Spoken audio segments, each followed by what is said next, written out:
Hey, shalom, shalom, shalom, Israel. Yahweh Hashem Mashiach, Yahweh Shah, Barak Thumb. All right, shalom to you, brothers and sisters. Shalom to my beautiful blacks, Hispanics, and Native American people. I love y'all. Hey, please like, subscribe, and share the video. Thumb up the video.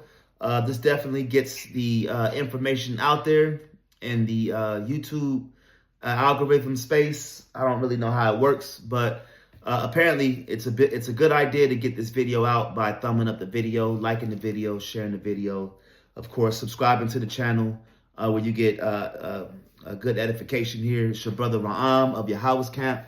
Of course, shalom to the brothers of Yahweh's Camp, to the sisters of Yahweh's Camp, to the elders, the priests, captains, soldiers, officers.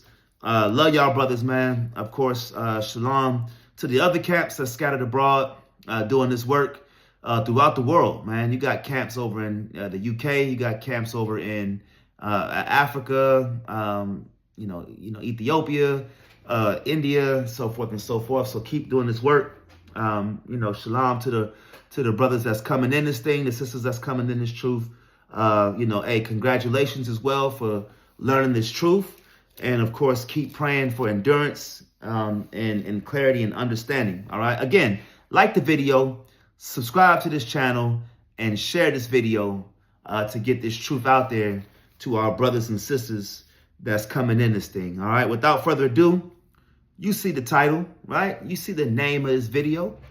Do not abhor an Edomite, right? Does this talk about white people? Should we hate white people? Should we, not like white people? Should we teach out there and condemn white? We're going to clear everything up here on this page, on this channel, on this video today. We're going to clear it up. All right. And with that being said, let's get right into it. So I want to read it real quick because everybody that comes in, and if you're a teacher, right, you subscribe to teach, you're ascribing, or you plan on teaching. If that is your duty and your job to teach this Bible, then you got to learn it. You got to learn Hebrew. You got to learn the Greek. You got to learn idioms and idioms and Hebrewisms and all these different things. You got to learn history and topography and all that. But if you're on the corner, right, like we do, and you out here teaching this word, and someone comes up and they ask this question, well, what about Deuteronomy 23:7? Why y'all out here teaching about the white man? In my experience, the history behind this verse, when it's asked to us, when they ask us about it, I can speak for myself. When people ask me about it, the goal is for them to have us like white people, right? They want us to teach that, Esau is the white man, and as Esau is the white man, then as a result, the Caucasian race, we should just let everything be bygones. Everything moves on and we all have a good time, right? They're trying to save somebody. And so they come across this scripture here and then they bring it out to us without the understanding, without the context, and they think they got us, right? I want to read it real quick. It says, "Thou should not abhor an Edomite, for he is thy brother." They'll say, you see that? Esau is the brother of Jacob. So you do not hate that man, right? Then it says, "Thou should not abhor an Egyptian, because thou wast a stranger in his land." Now, you see two nations in that verse, an Edomite and the Egyptian. They never ask about the Egyptian. They never talk about the Egyptian. They ask this question to talk about the white man. They bring us here to Deuteronomy 23:7 to ask about the Caucasian. Now, what I will say is there are a number of ways that we can make this make sense. I'm going to give you the ways that I know, and given the ways that I know, with the precept upon precept, the line upon line, I want you to take this home, study it, figure out which one resonates with you, okay, and go from there. Right? Matter of fact, let me light an incense real quick to set the mood. Let's set this mood real quick. All praise to the Most High. So, again, right? They bring us here to Deuteronomy 23:7. And I want you to understand when they bring us to Deuteronomy 23:7 and they talk about the white man, right? They have to concede that the white man is Esau. Oh, they got to concede, right? That the white man is the Edomite, the Idumean, the Temanite, the Seirite. These are the surnames and the names of Esau. That's no good.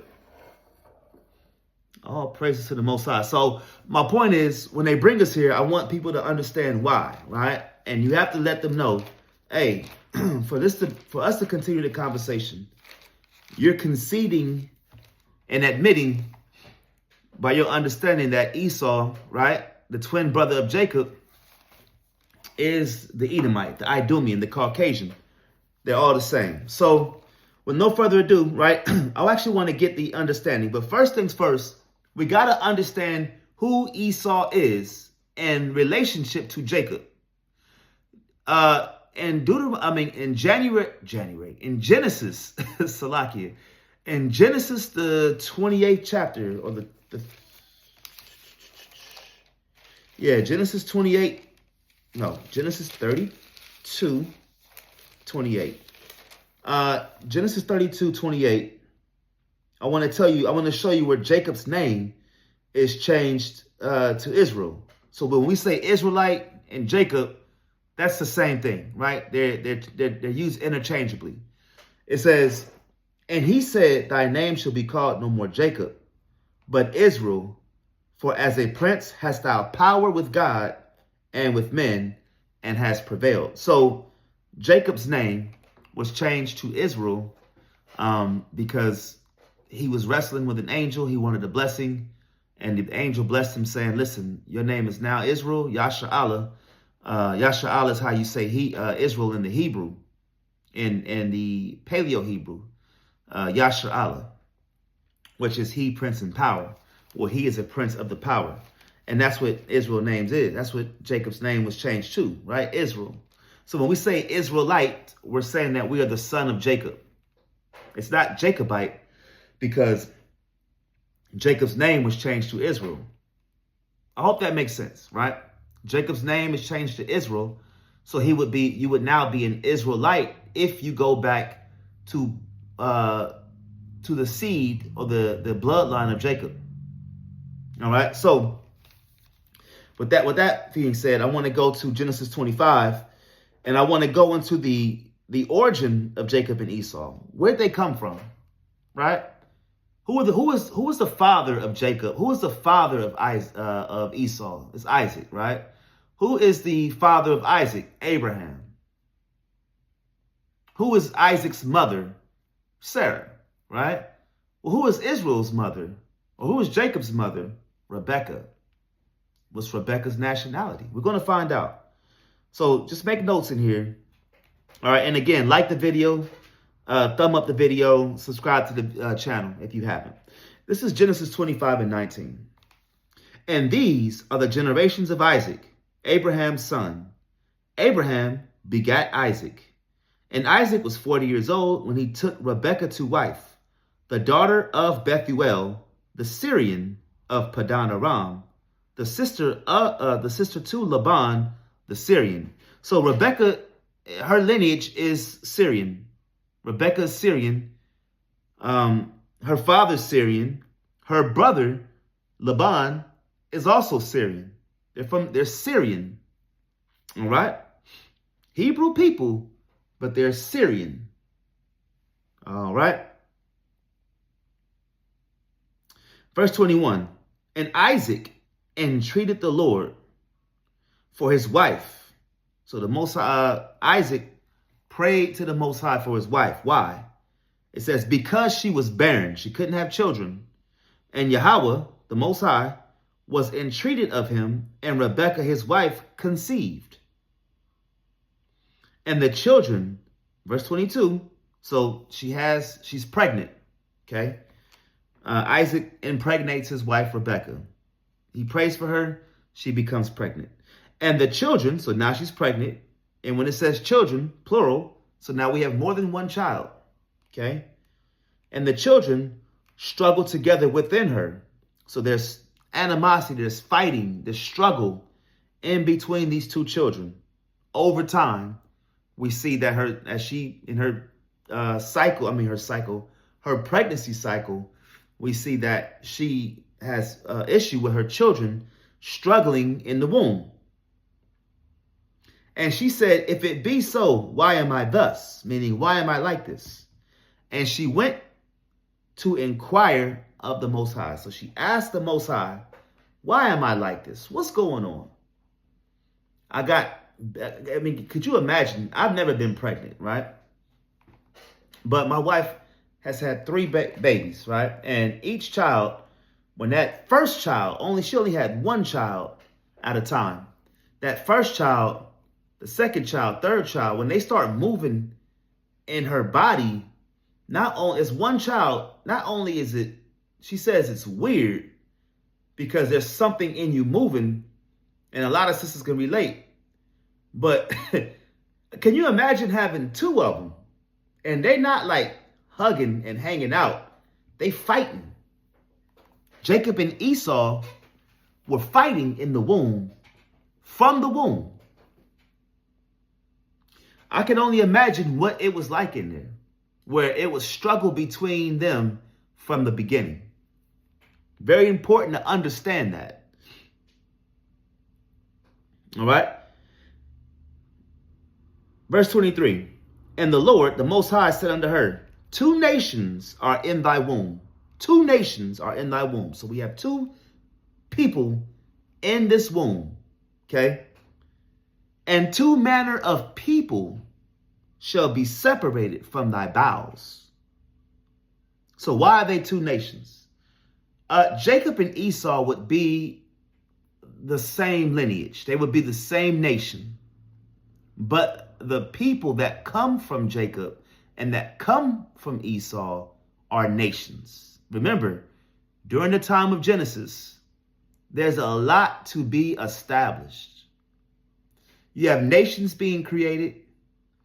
You have civilizations being created, cultivated. But then you also have people groups that are also being established and cultures being established and created. So now we have 2 nations and 2 manner of people that come from these 2 boys that struggle within the womb. 2 twins. Twins, right? All right. And the one people shall be stronger than the other people, and the elder shall serve the younger.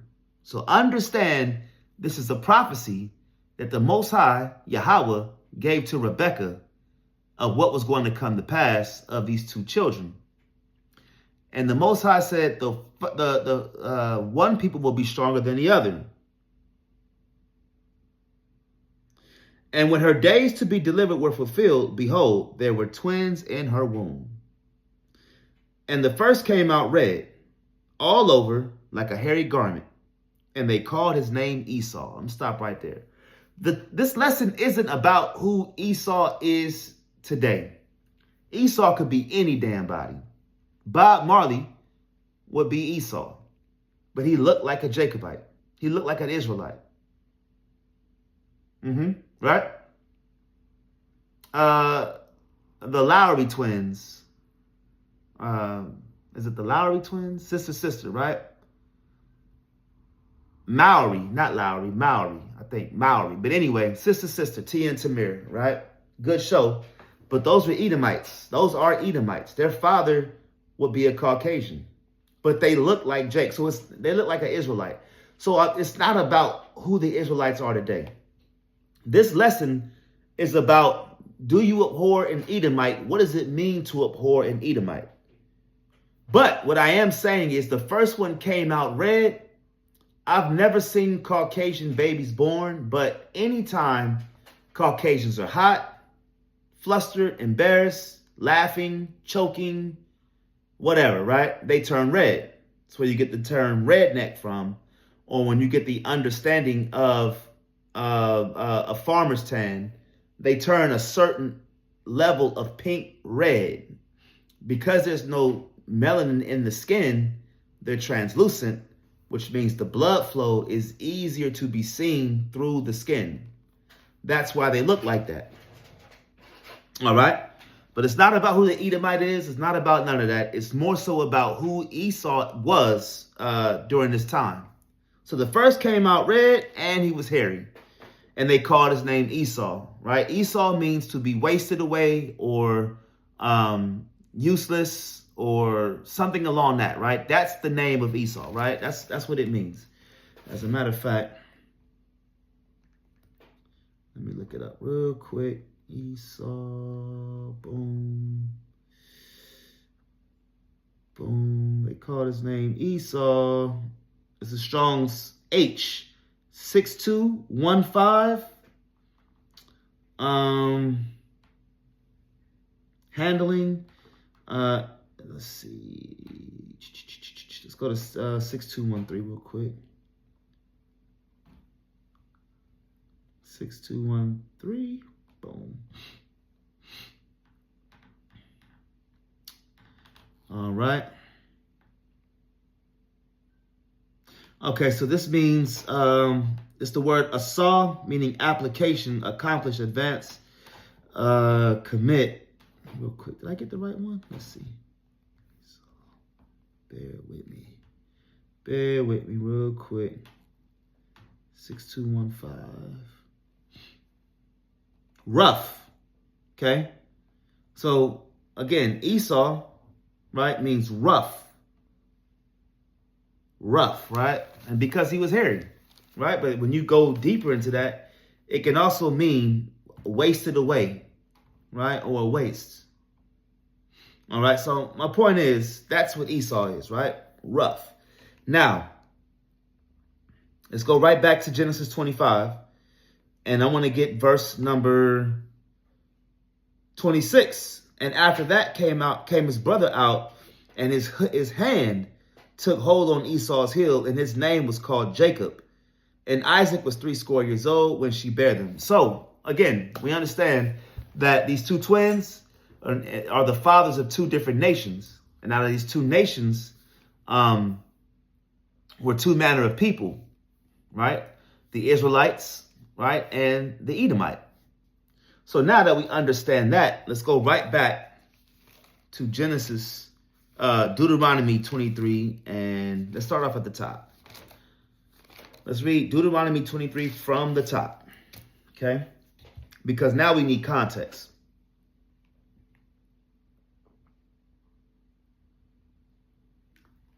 Salakia. All right.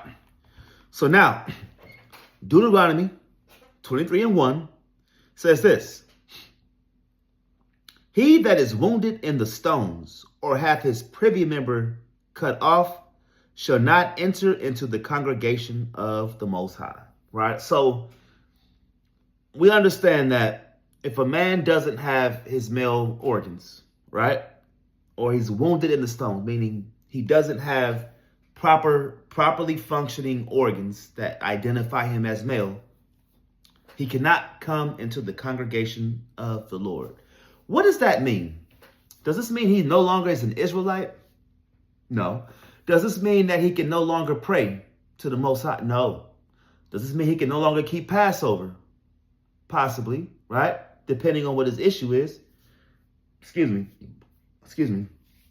So we got to understand, what does it mean to be in the congregation of the Lord or out of the congregation of the Lord? So I want to go to Numbers chapter 1.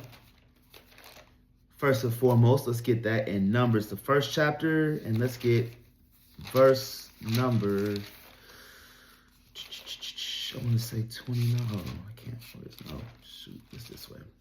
All right, Numbers 1 and 51. It says, and when the tabernacle, we know what the tabernacle is, right? The tabernacle is when you had the holy things, right? The shewbread, when you had the table, right? You had the tablets, you had the menorah, you had Aaron's rod, you had different instruments and vessels and dishes and things like that. All these, a mercy seat, an Ark of the Covenant, right? Your Holy of Holies. All these things were in the tabernacle of the Most High. So it says, and what happened in the tabernacle of the Most High? You had the Levites doing temple work. They were sacrificing animals. The Levite, not even just the Levites, the sons of Aaron. Not every Levite had that job. The sons of Aaron had that job, had that role to do the sacrificing, the burnt offerings, right? The wave offerings, things like that. All right. So it says, and when the tabernacle setteth forward, the Levites shall take it down. And when the tabernacle is to be pitched, the Levites shall set it up. And the stranger that cometh nigh shall be put to death. Very important to understand that the strangers that were not Levites could not come to the tabernacle during doing the temple work. They couldn't. So if I was an Israelite from the tribe of Gad, guess what? I'm not supposed to come near the tabernacle and while we're doing the work. That would make me the stranger. The other nations will also be the stranger. The stranger is anybody this is not applicable to. Seeing that the Levites had the job of the temple work and the tabernacle work and the priestly duties, well, guess what? The other nations could not come amongst the congregation, could not come amongst the tabernacle. Well, you might be asking, well, it says tabernacle in the scripture you brought us to. It doesn't say congregation. Well, I got more for you, right? This is, let's get Exodus 33, right? Exodus 33, and I want to get verse number 33 and 7. Now watch this. And Moses took the tabernacle, we just talked about, and pitched it without the camp, afar off from the camp. And watch this. And called it the tabernacle of the congregation. And it came to pass that everyone which sought the Lord went out unto the tabernacle of the congregation, which was without the camp. Let's go right back to Deuteronomy 23 and 1. He that is wounded in the stones, or hath his privy member cut off, shall not enter into the congregation of the Lord. Right? So we understand that the congregation in this context, because I can congregate with my buddies, and I might not even be from the tribe of Levi. We can congregate in my tent, hanging out, right? Playing spades, having some strong drink, right? Eating some food and hanging out, right? That's me congregating with my brothers. But we have to have a context with congregation. In this context, a congregation of the tabernacle, meaning when you congregate in the tabernacle, that's what it's referring to. That's the reference. Let's get Leviticus 19, verse 3. Watch this.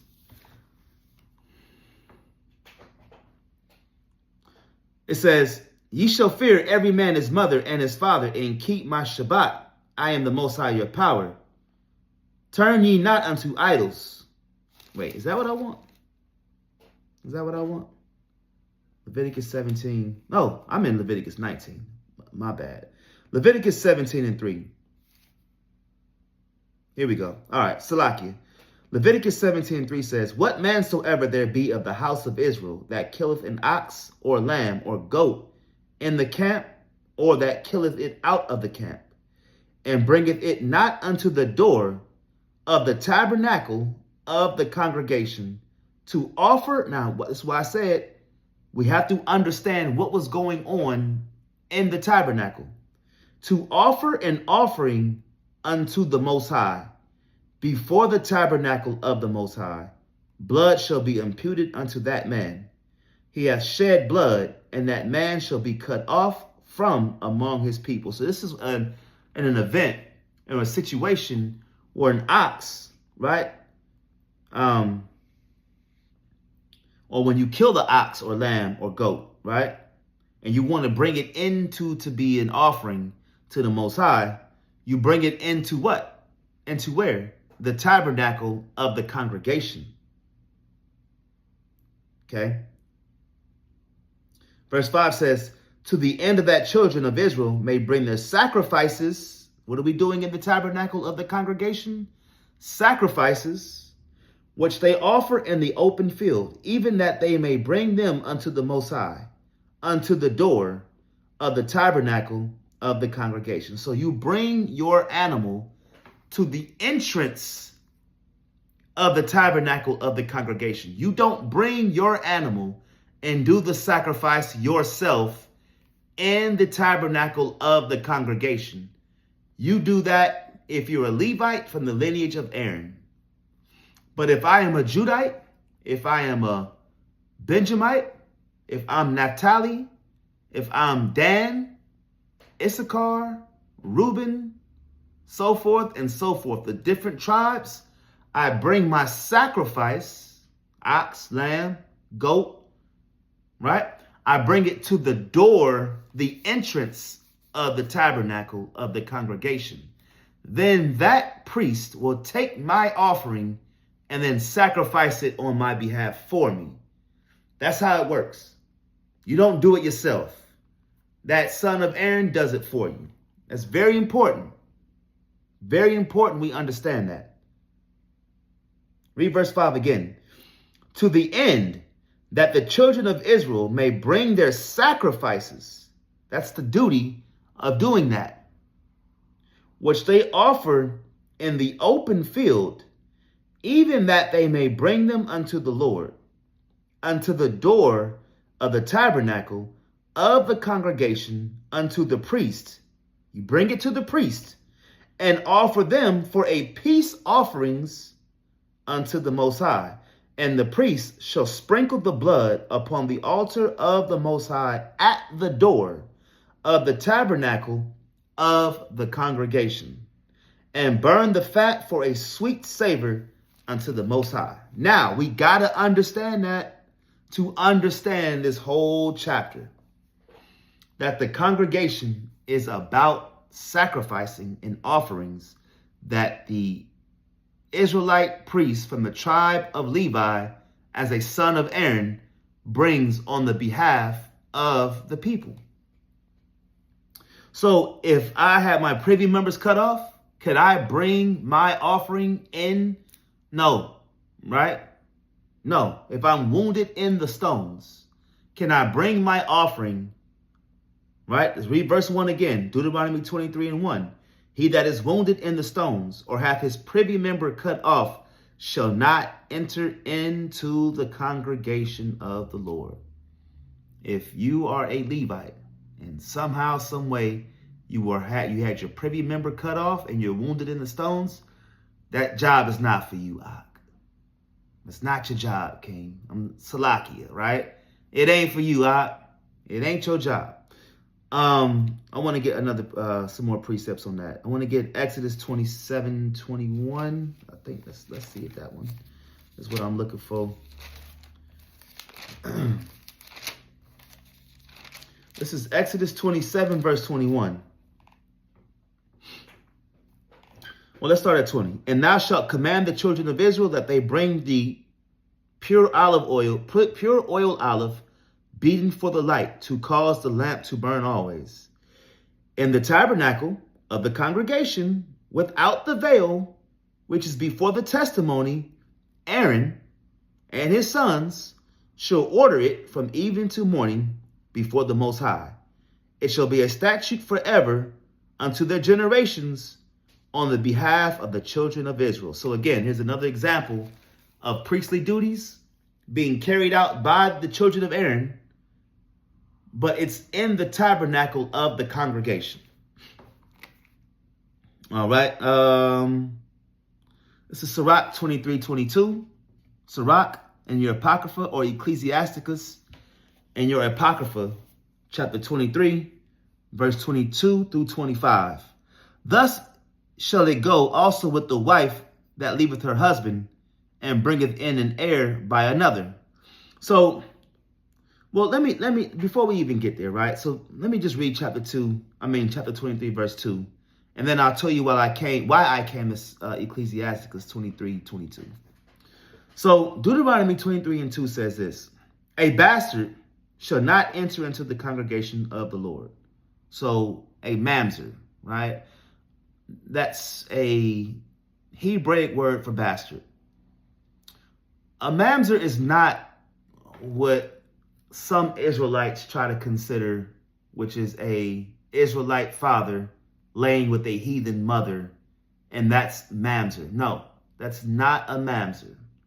A mamzer is a woman having a child and she don't know who the father is because she's been promiscuous. That would be the mamzer. Your mom laid with a couple men, one too many, right? And we don't know who the father is. Now, here is a precept or a scripture I like to go to corroborate with that. Ecclesiasticus chapter 23, verse 22. Thus shall it be also with the wife that leaveth her husband and bringeth in an heir by another. So this woman was an adulteress and she has children by another man. For first, she hath disobeyed the law of the Most High. That's the adultery part, right? And secondly, she had trespassed against her own husband. That's two sins, right? She sinned against the Most High and then against her husband. And thirdly, she hath played the whore in adultery. So she sinned against herself as well. That's how crazy adultery is. You sin against the Most High, you sin against her husband, and you sin against, thirdly, yourself. All right? And brought children by another man. She shall be brought out into the congregation, and inquisition shall be made of her children. Her children shall not take root, and her branches shall bring forth no fruit. So what are we talking about? Why did I bring this here? Well, again, understanding that a bastard, a son who don't know his father, and this is why we always say it was important for Israelites to have children and to be able to name their children, and that child can name who their father is. Because if not, you cannot come into the congregation of the Lord. Someone got to do it for you. And it ain't the sadly thing is it ain't even his fault. If you're a mamzer, if you're a bastard, right? It's not your fault that mommy was promiscuous. Okay? So it says in verse 2, a bastard shall not enter into the congregation of the Lord, even to his 10th generation. Shall he not enter into the congregation of the Most High. All right, I want to get another precept. I want to get 1 Chronicles. Actually, you know what? Yeah, let's get 1 Chronicles 23 and 14. 1 Chronicles chapter 23, verse 14. It says this: now concerning Moses, the son of God, his sons were named of the tribe of Levi. The sons of Moses were Gershom and Eleazar, right? My point is, the reason why I came here is because Moses, if someone has the mamzer understanding that a mamzer is a man who has children by a non-Israelite woman, then we know that Moses had children with an Egyptian. His sons were still called Levites, even though their mom was of another nation. So that right there is a cut to anybody saying that an Israelite with a heathen mother is not an Israelite. They're a mamzer. We see right here that the children of Moses were also called Levites, and their mom was not. Their mom was. Look at verse 24. These were the sons of Levi after the house of their fathers, even the chief of the fathers, as they were counted by number of names by their polls, that did the work for the service of the house of the Most High, from the age of 20 years old and upwards. So they were in the tabernacle of the congregation, even though that their mother were not Israelites. So that bastard is really the mom not knowing who the father is. And unfortunately, that happens in, our communities today. All right. So let's get back to it. Let's get Deuteronomy 23:3, right? So we got, so far, the first verse, we got someone with their privy members cut off, wounded in the stones, cannot come into the congregation. We also have a bastard or a mamzer cannot come into the congregation. Doesn't mean they can't hang out amongst you.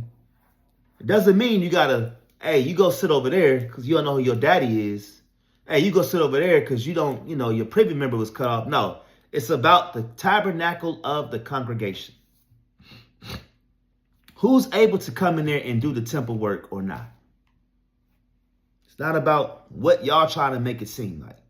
Kick him out. The brother ain't got no daddy. Nah, bro. Nah, right? Verse 3.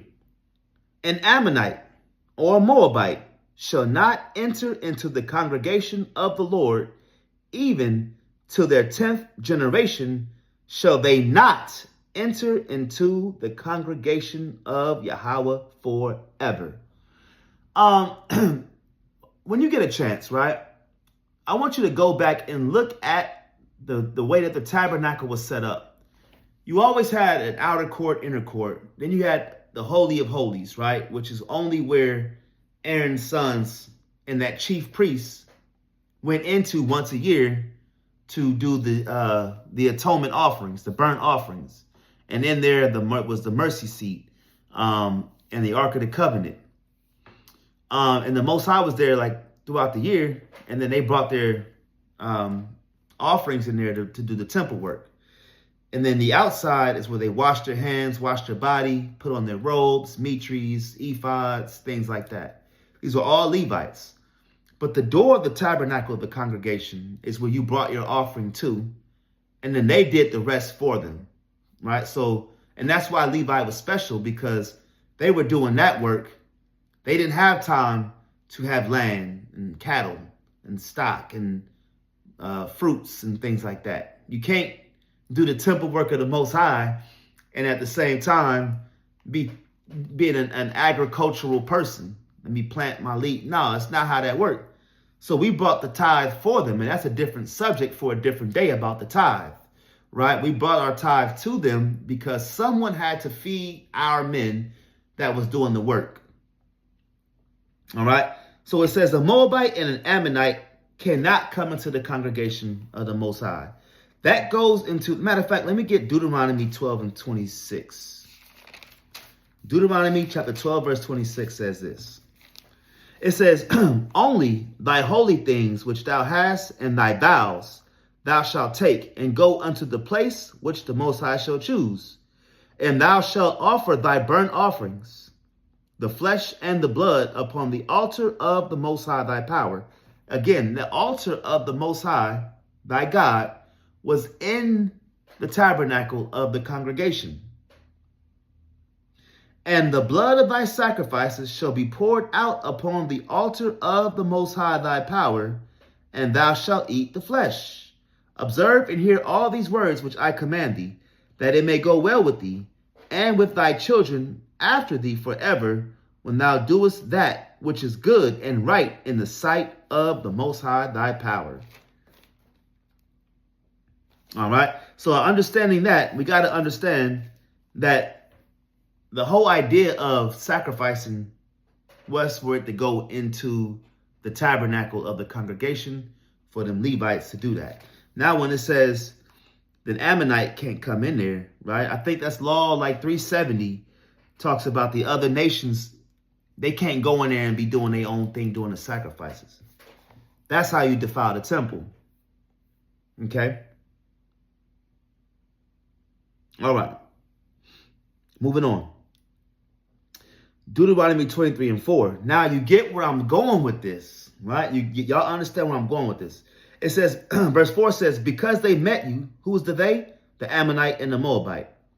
It says, because they met you not with bread and with water in the way when you came forth out of Egypt, and because they hired against thee Balaam, the son of Beor, of Pethor, of Mesopotamia, to curse thee. Let's get that account. Let's get Joshua 24 and 9. This is Joshua chapter 24, verse 9. Then Balak, the son of Zippor, the king of Moab, arose and warred against Israel, and sent and called Balaam, the son of Beor, to curse you. But I would not hearken unto Balaam. Therefore he blessed you still, so I delivered you out of his hand. Right? When you understand what Balaam and Balak did, he tried to put some, let's just get it. Numbers 24 and 10.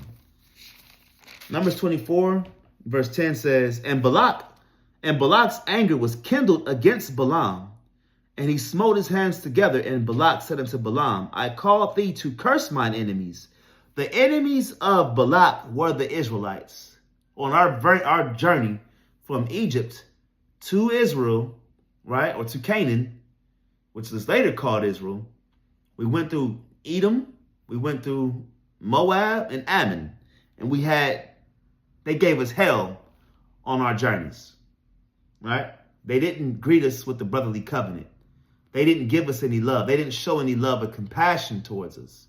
So as a result, right, it made our work harder. So the enemies of Balak are the Israelites. It says, I called thee to curse mine enemies, and behold, thou hast altogether blessed them these 3 times.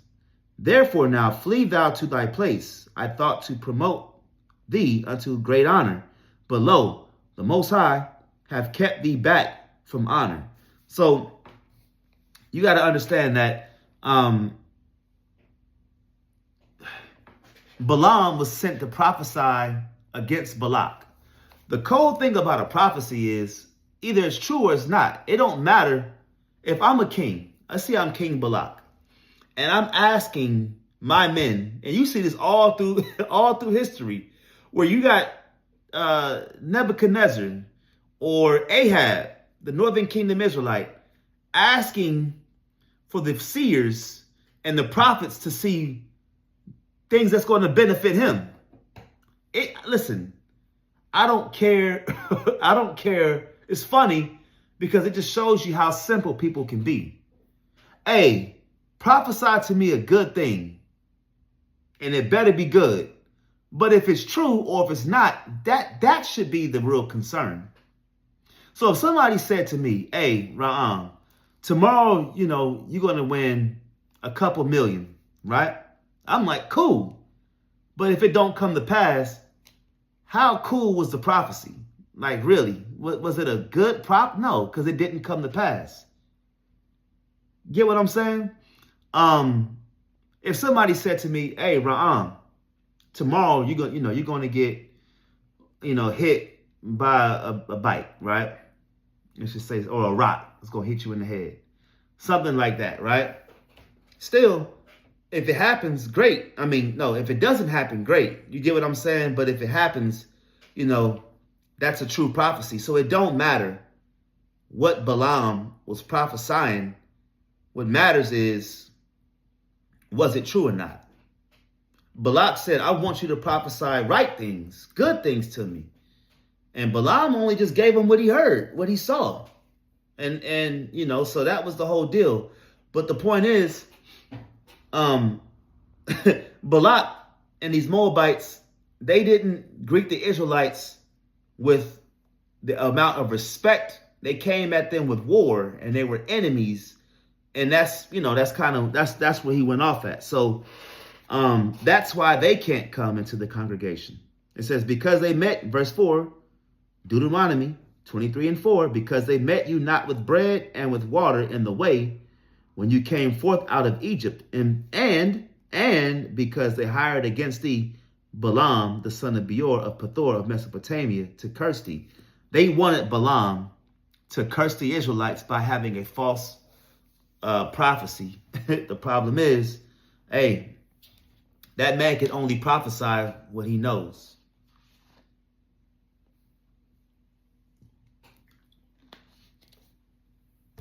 Verse 5. Nevertheless, the Most High thy power will not hearken unto Balaam. Could you imagine that? You praying and hoping that your enemy be destroyed, and the Most High like, nah, son, these are my people, right? But the Lord thy God turned the curse into a blessing unto thee. Who was the thee? The Israelites. Because the Most High thy power loved thee. Thou shalt not seek their peace, nor their prosperity all the days forever. Stop right there. I want to make sure that we get everything kind of cleaned up, okay? Deuteronomy 23:1 says about the tabernacle of the congregation, if you got your privy member cut off, you can't come in. If you wounded in the stones, you can't come in. The subject of this whole chapter is about who can, and who cannot come into the congregation of the Most High. So far, right? Talks about a bastard cannot come into the congregation of the Most High. We learned about the tabernacle of the congregation, that not only who can go into there, but the activities on what took place inside, going past that door, what happened inside, what you got, burnt offerings, sacrifices, wave offerings, things of that nature. That's where all the holy sacrifices took place at. Very important. We learn that the Ammonite and the Moabite cannot come into the congregation of the Most High forever. The 10th generation doesn't mean after generation 11, they can come in. No, it means forever, right? And then it tells you why. Because of what they did, what they didn't do, and they tried to curse you.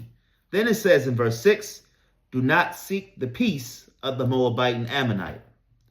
Remember, we're here, Deuteronomy 23:7, because we want to clean up. We want to clean up why people ask this question. They ask this question because they somehow want to save the Caucasian. They want to save that so-called Caucasian, which I don't have a problem with, but just don't chop the scriptures up to make it seem like what we're doing by teaching against white supremacy and white oppression is a bad thing. Nothing wrong with just telling the truth, right? Did that white man come over here and enslave hundreds of millions of so-called black men? Yeah, that's true. And when they did that, in the process, that they enslave and gun down Taino Indians, Arawak Indians, the Seminole Indian, the Native American Indian, did they do that? They did that, right? So when I say it, it shouldn't be offensive. That's not, when I say that the white man did A, B, and C, 1, 2, and 3, and when they did it against my people, that is not abhorring an Edomite. Me telling the truth is not abhorring an Edomite.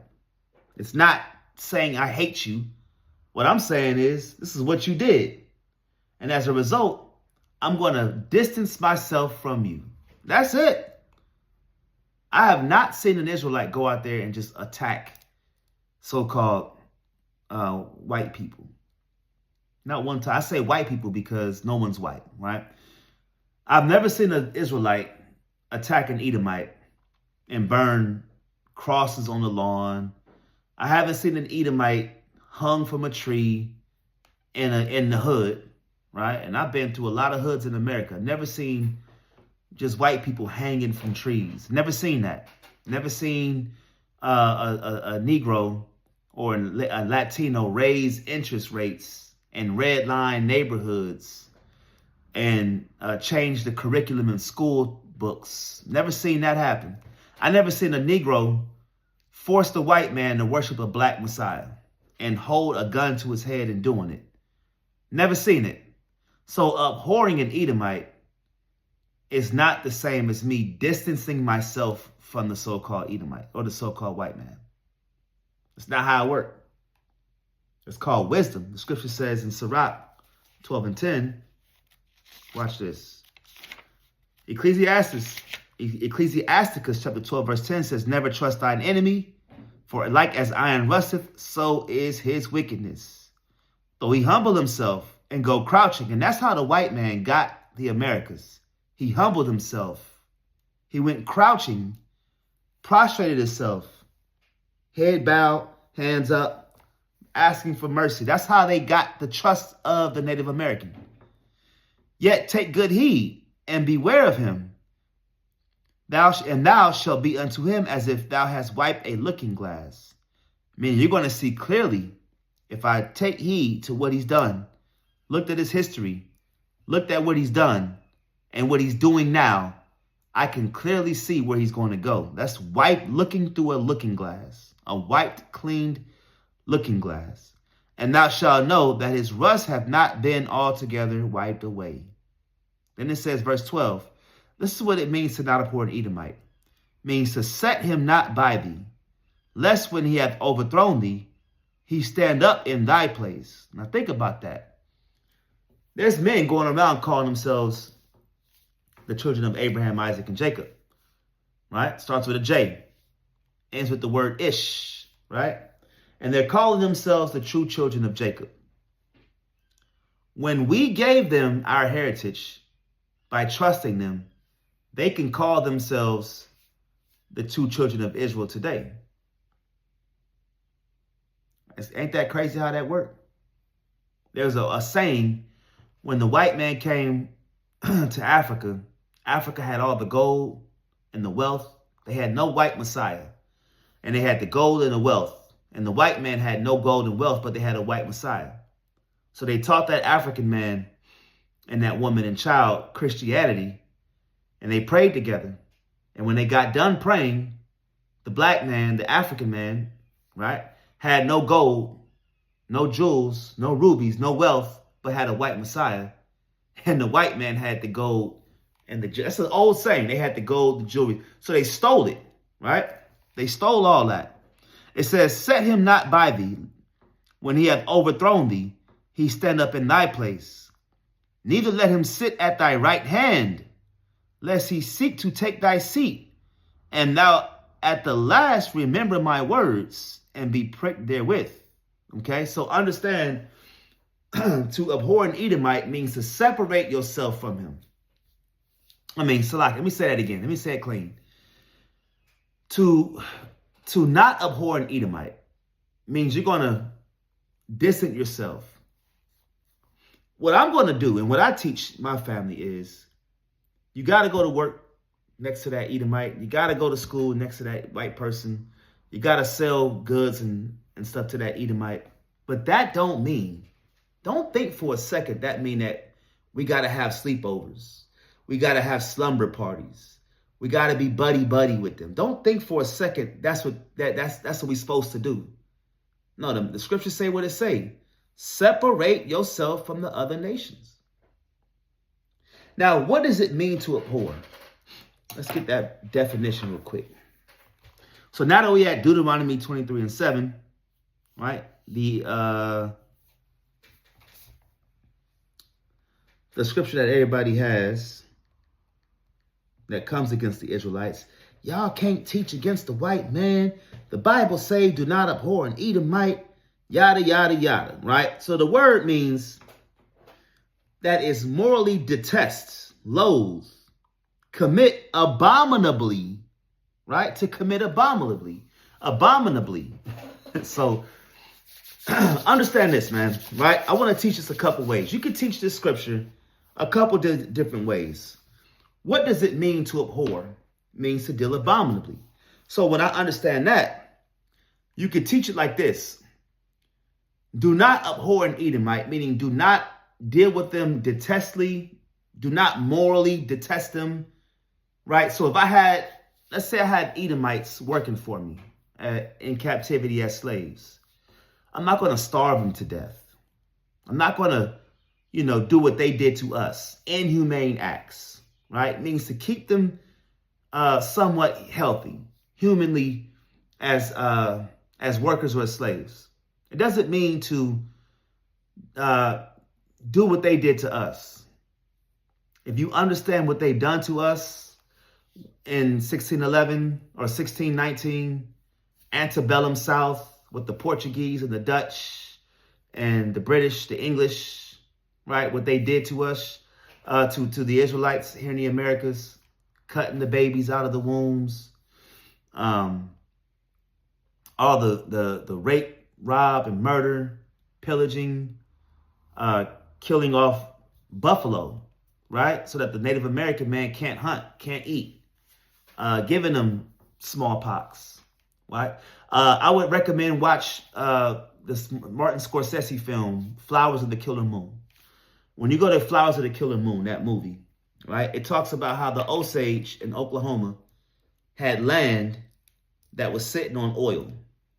And what the white man did was he married into the Native American, sad man, he married into the Native American family.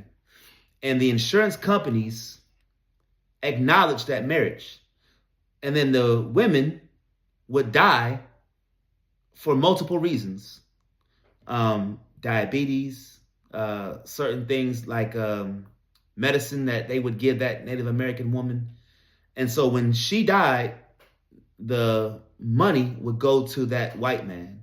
And that white man would pass that down. He would remarry to a white woman. And he would get this oil, the land from the oil.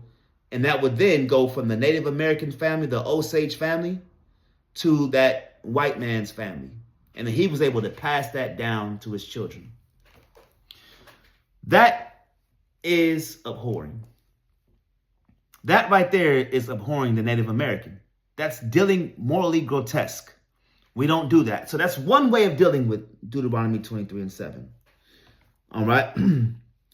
Another way of understanding that word is the word Edomite. Okay. So let's go to our concordance.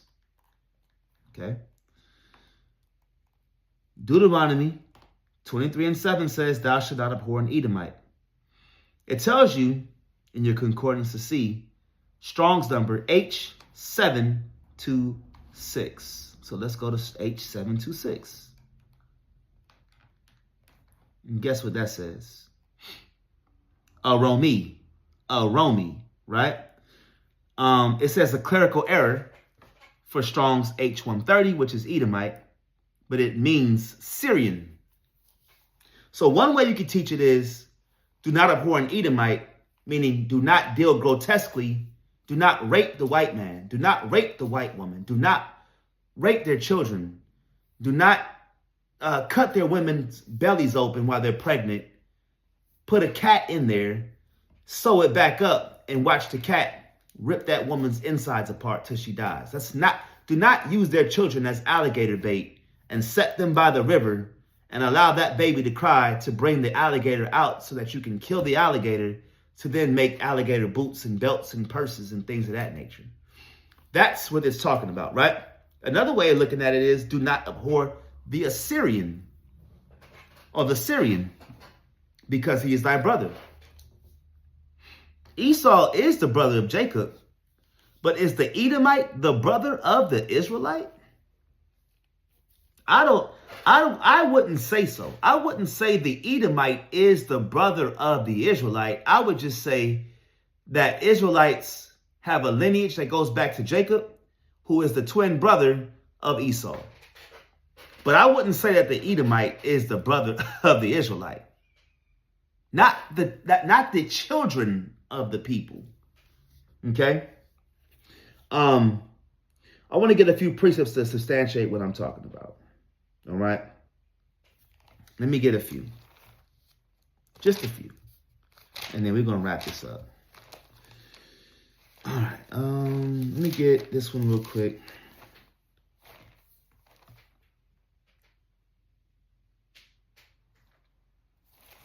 All right.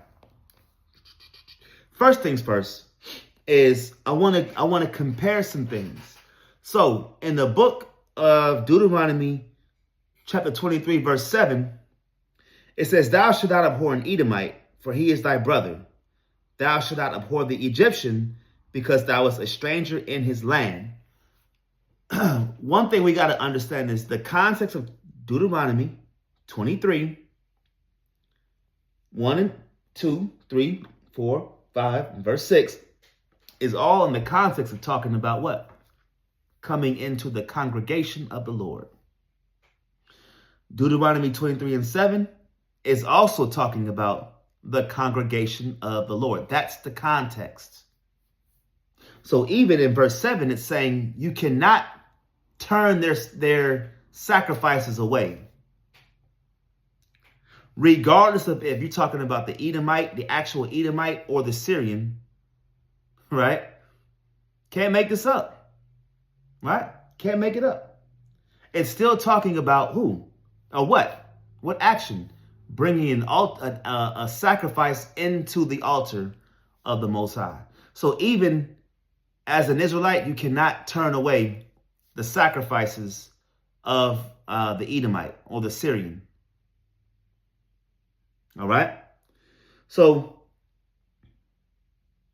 what I want to get is, I want to go the next chapter over. I want to get Deuteronomy 26:5. Deuteronomy, I'm flustered. Hold on. Deuteronomy 25:17. It says, watch this. Deuteronomy 25:17 says, remember what Amalek did unto thee by the way when ye were come forth out of Egypt, how he met thee by the way and smote the hindmost of thee, even all that were feeble behind thee, when thou wast faint and weary, and he feared not God.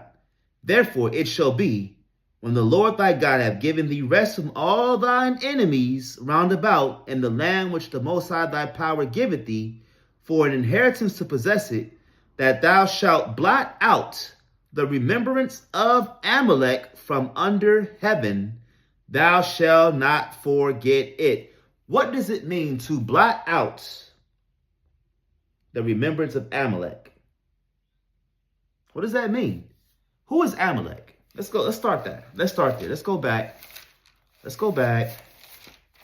Way back to Genesis chapter 36, verse 9. Genesis 36:9 says this. Well, let's start at 8. Watch this. Thus dwelt Esau at Mount Seir.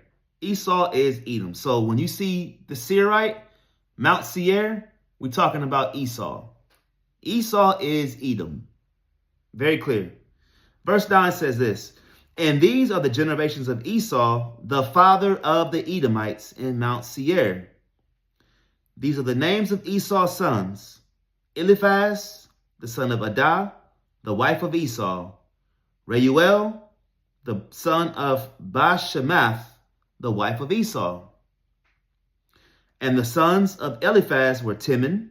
So a Timonite would be an Edomite. He's the grandson of Esau, the son of Eliphaz. Omar, Zepho, and Gatam, and Kenez. And Timnah was concubine to Eliphaz. So Eliphaz has a concubine named Timnah, Esau's son.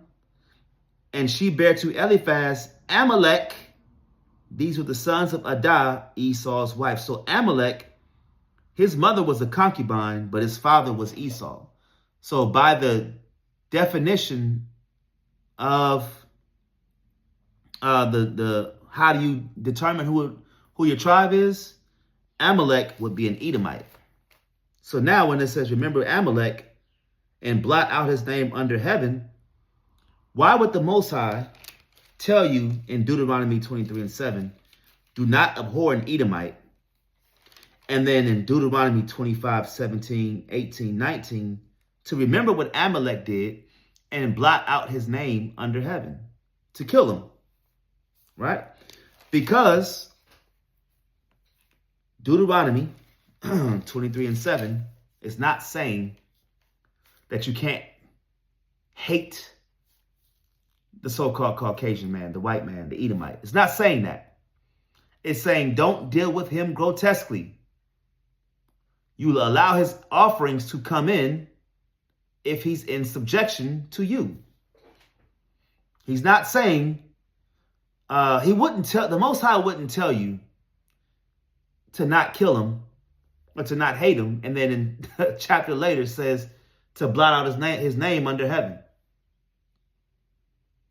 Okay. So there's that, right? There's that. I want to get a scripture real quick in 1 Samuel 15:3. 1 Samuel chapter 15, verse number 3, and then we'll be done. It says this. Let me start at 1. Samuel also said unto Saul, the Lord, the Most High, sent me to anoint thee to be king over his people, over Israel. Now therefore hearken thou unto the voice of the words of the Most High. So Samuel tells Saul, listen, the Most High wants me to tell you this message, good sir. You will be king over the Israelites. Now listen to what the Most High is going to tell you to do. That's why it says, now therefore, hearken means to hear, thou unto the voice of the words of the Most High. Listen to what the Most High is going to tell you. Well, let's see what the Most High is going to tell Saul. Thus saith the Lord of hosts, I remember that which Amalek did to Israel. Who was Amalek? An Edomite. How he laid wait for him in the way when he came up from Egypt. Now go and smite Amalek. The Most High just told an Israelite to go smite an Edomite. So if Deuteronomy 23:7 is like, well, don't hate the white man. Now you're making the Most High contradict himself, because he's going to go and he's telling him to go smite Amalek, an Edomite, and utterly destroy all that they have, and spare them not, but slay both man and woman. So you slay male Amalekite, Edomite, and women Amalekite, Edomite, infant and suckling, ox and sheep and camel and ass. If the Bible says we do not abhor an Edomite, and it says do not hate them, or to not to speak, you can't look. You got brothers that come to Israelite camps, and they'll say, don't even say nothing bad about the white man. But the Most High is telling Saul to go and destroy them.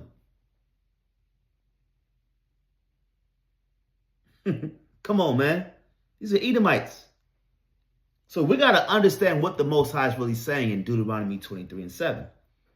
He's talking about bringing offerings into the congregation of the tabernacle. He wouldn't just jump and change the subject in the middle of the conversation. We got to stop looking at things so short-sighted and read the Bible in its entirety and clarify what the Most High is asking. Okay? All right? All right, so let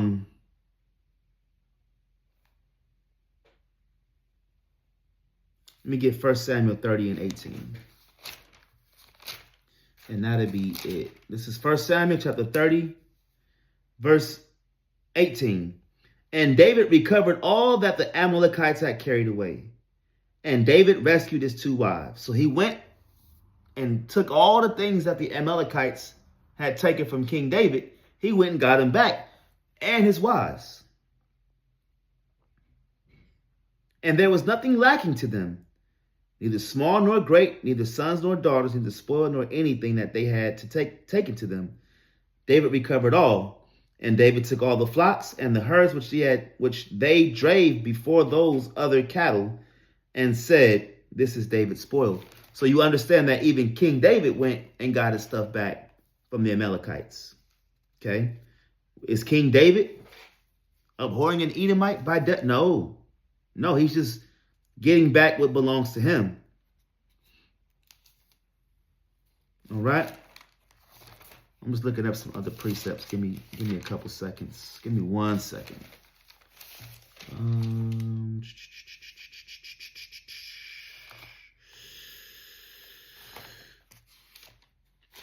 Yeah, that's it.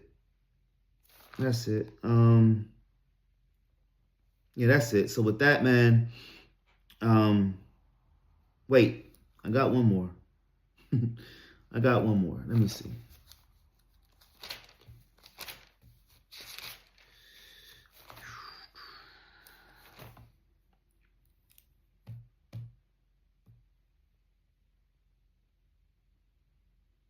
No, that's it. That's it. With that, I want to give all praise, glory, and honor to Yahweh Bashem Yahweh Shai. Hopefully that was edifying.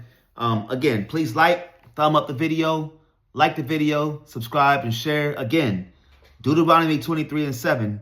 It's not about speaking against Esau's crimes and his history. It's not about going into Obadiah. And I recommend reading the whole book of Obadiah. And you tell me that's not abhorring an Edomite and what you think abhorring an Edomite is. Right? So it's not about that.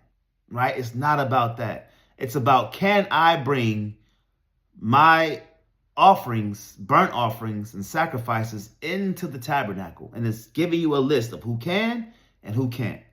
Who can bring it in, who can't.